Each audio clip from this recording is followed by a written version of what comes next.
Guys, welcome. This is my first time to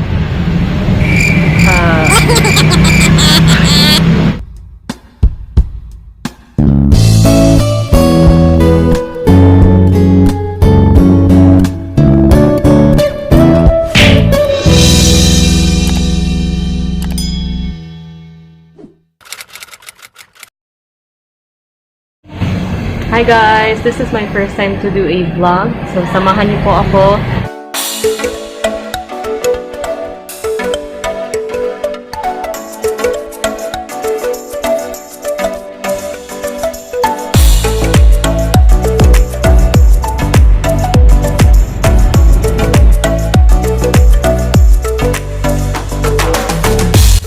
And dito po ako sa Bangkok, Thailand. Today is July 13, 2019. Officially my 4th year in Bangkok as an OFW. So, dyan po ako nagtatrabaho.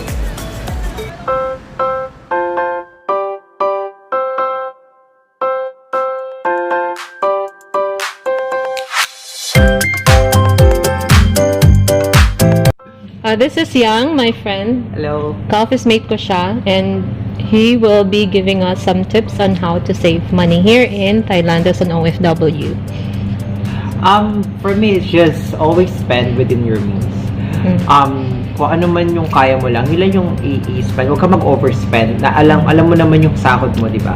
So, if let's say for travel, or if you want something like gadgets, so para sa akin is ipon, and if you can afford it, then buy it. Hindi yung manghihiram ka sa ibang tao, then I agree. Diba? Kaya nga yung pupunta sa abroad is to help your family, or maybe we do have different purpose. But then if your purpose is to help your family and to save, then and having a debt will not gonna help you in a way. Let's say credit card. I mean, yeah, credit card give you more purchasing power, but then at the end of the day, lalo ka lang niya ilulubog sa Totoo, no? Not unless, if you're really a good pair, then probably it's okay. But then if not, then it will not gonna help you at all.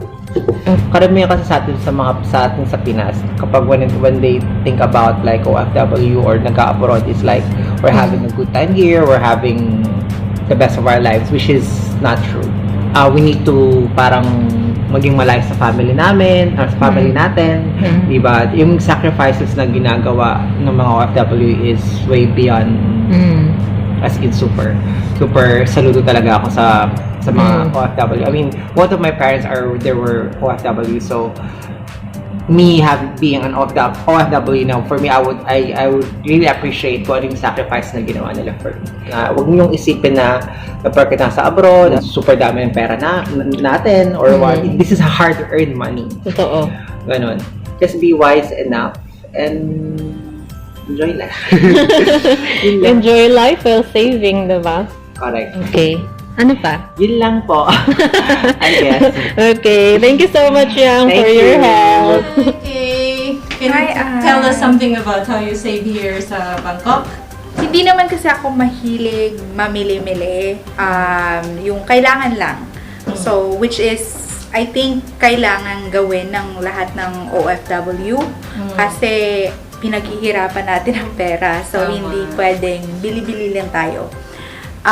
Sa pagkain naman, we prefer to cook. Kasi pwede mo yung ulamin for like 2 meals, 3 meals, kaysa sa bumili ka. Savings, I prefer sending it sa Pilipinas na. Para hindi mo na magalaw. Diretso na sa bangko. Yeah. Oo, ganun. Or kung may project ka, like paayos ng bahay, o bili ng something na investment, mas mabuti. Para makita mo talaga yung pinaghihirapan mo. Tsaka pag uwi mo, meron kang something na... May makikita kang, ito yung fruit of my labor. Tama, magaling yung tip yan. What else? Tapos, something na I'm trying to live is being minimalist. Minimalist? Minimalist. Kasi, aside na nakakatipid ka, mas nagiging maaliwalas yung bahay pag konti lang yung gamit. Ay, totoo. Pag wala kang may makitang nakakalat, kasi wala kang maikakalat, kasi wala kang gamit. So true. Yun. Ayun, ang ganda mo, Clay. Marco, my office mate and my friend. Oh, hi guys. My name is Marco and I'm a colleague of Anne. What I really do with my salary as an OFW is that I engage into what we call a paluwagan, right? Because for me that's one way of saving money. Actually, that's one way of saving money. But of course, you just need to choose the right persons as well, because there are times that if you choose the wrong persons, well, you know what happens next, right? So what I do is that here in Bangkok, I used to ride boats as well, for me to save money, because as we all know, the boat rides here in Bangkok are cheaper. No traffic, and as well with the food, sometimes I try to cook for myself, because it's actually cheaper than buying things, especially the shrimps here, the seafoods here in Bangkok. It's really cheap. So especially when you go to the wet market, not buying in the grocery, right? Because if you choose to buy in the groceries, it's actually the prices are actually higher than in the wet market, in the public market, right? Yes. So for me, that's it. And of course, I have what we call an alkansya. Same here. Right? What I do is that the 10 baht. 10 baht, yes. 10 baht challenge. 10 baht challenge. Are you doing it every day? Not really every day. As long as I have 10 baht, I put it in the piggy bank.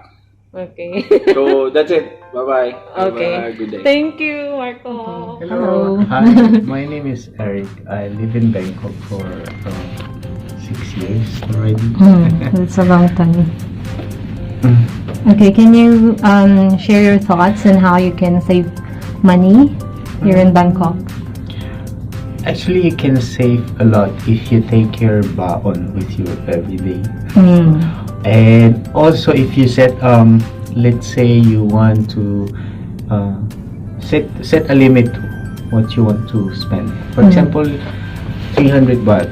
300 baht includes your food, your transportation, your snack, and that's it. Stick to the 300 or 200 if you want to spend less. But I think 300 should be enough and doable already. And that's your budget for a day? Usually I take my baon. So, and I save on transportation costs, because usually if I go to work, I use Grab app. Grab. And they usually have promotions every week. My transportation costs around 50 baht. 50 baht pa? Really? How about buses? Depending on where you live, you can also take the bus. It's very cheap. It's around 7, 10, 15 baht. Yeah, that's a good tip. What else? What else? Okay, well, I would suggest to set aside a specific amount of money. Let's say you want to put aside 5,000 baht. Put it in a bank account that you will not touch. No matter what, just don't touch it. Okay. And you can save. Yes, you can save a lot actually if you do that for many years. And if it's payday, I would say don't get tricked into all these sales. If you want to buy something, I would suggest to give it 1 week. Think about it, and if you still need this item after 1 week, okay, then you buy it. Okay. But think about it first, because a lot of things that you want to buy is just because of impulsive buying. Yeah. You have your own business, right, here in Bangkok. How did you start? Actually, I was it started out with selling meals to my coworkers. Oh, wow. And then afterwards, it expanded. Mm. So we started offering it to other Filipinos in Bangkok. Mm. And yes, now we Now- have daily meals, weekly specials. Mm. Yes. Okay, so for those other people who would like to try your your food, Or you can go to I'm not sure you have Facebook. You can go to Pinoy Corner.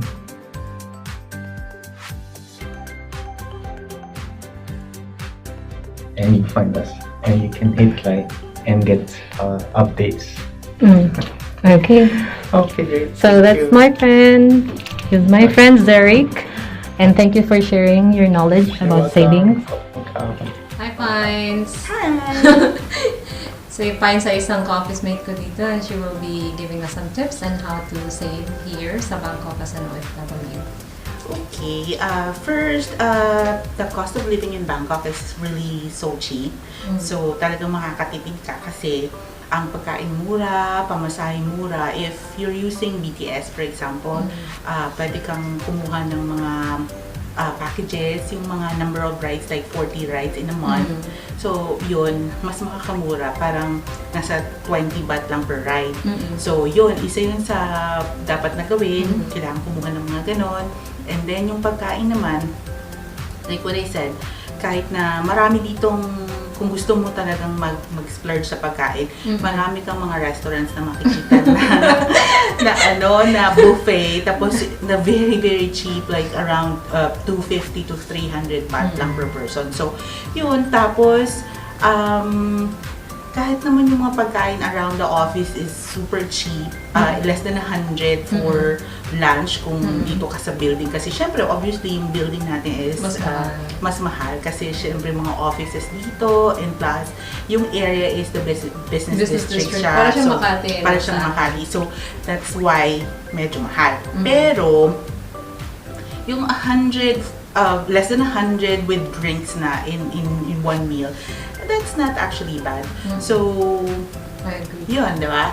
So, yun.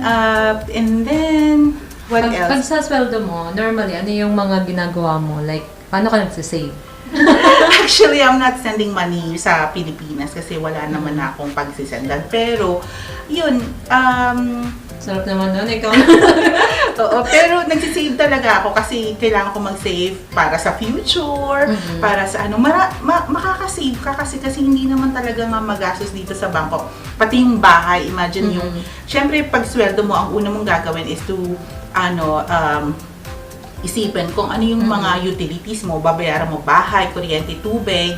So, which is not really expensive dito sa Bangkok. I live alone, pero I'm just paying like 5,500 baht in my apartment. Plus, Which is mura na. which is Sinabi mo, sobrang hindi ka sa Bangkok. mura. Unlike in the Philippines, you cannot rent an apartment for 5,500, With diba? that amount. With that amount, no, you cannot. Plus, in a business district, right? Because I live in Unod. Alam naman natin na sobrang maraming foreign din sa Unod area. That's along Sukhumvit. So, pag sinabing Sukhumvit area, yan na yung pinaka main thoroughfare or main ano ng Bangkok. So, yan talaga is very expensive na area. So, tapos, syempre, the rest ng pera mo, masisave mo naman siya.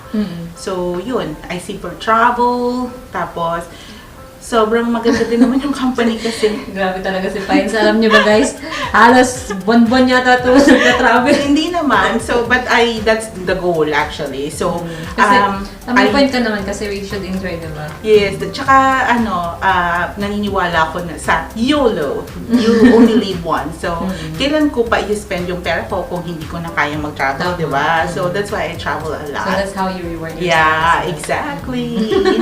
So, Good. I don't know if that will help, pero at least just to give you what's happening or kung ano yung mga na-experience namin sa Bangkok or how our lives here.